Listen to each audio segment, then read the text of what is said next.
Bering, milliy sertifikatning 38-testi ko'makchining kelish bilan ma'nodoshligidan olinadi va siz ko'makchining kelishlar bilan ma'nodoshligini yaxshilab farqlashingiz kerak. Birinchisi, eslab qoling. Tomon bo'ylab uchun ga jo'nalish kelish bilan ma'nodoshlik hosil qiladi. Misol, men maktab tomon bordim, maktabga bordim, ma'nodosh. Yoki onamni xursand qilish uchun tunu kun harakatdaman. Onamni xursand qilish uchunmi? Onamni xursand qilishga, ko'rasizmi? Uchun bilanga ma'nodosh. Ikkinchidan, orqali uchun haqida ko'makchilari esingizdan chiqmasin, dan chiqish kelishligi bilan ma'nodoshlik hosil qiladi. Misol, berilgan topshiriqni tushunmagani uchun bajara olmadi. Mana uchun tushunmaganidan bajara olmadi. Bu yerda uchun chiqish kelishligi bilan ma'nodosh.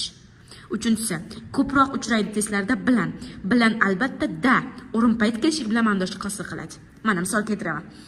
She'rimni har bir satrini qalam bilan yozaman. Qalamda yozaman. Ko'ryapsizmi, ma'nodosh?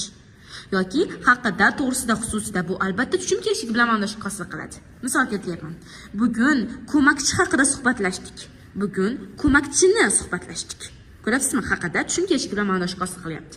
Siz mana shu holatlarni bilishingiz kerak.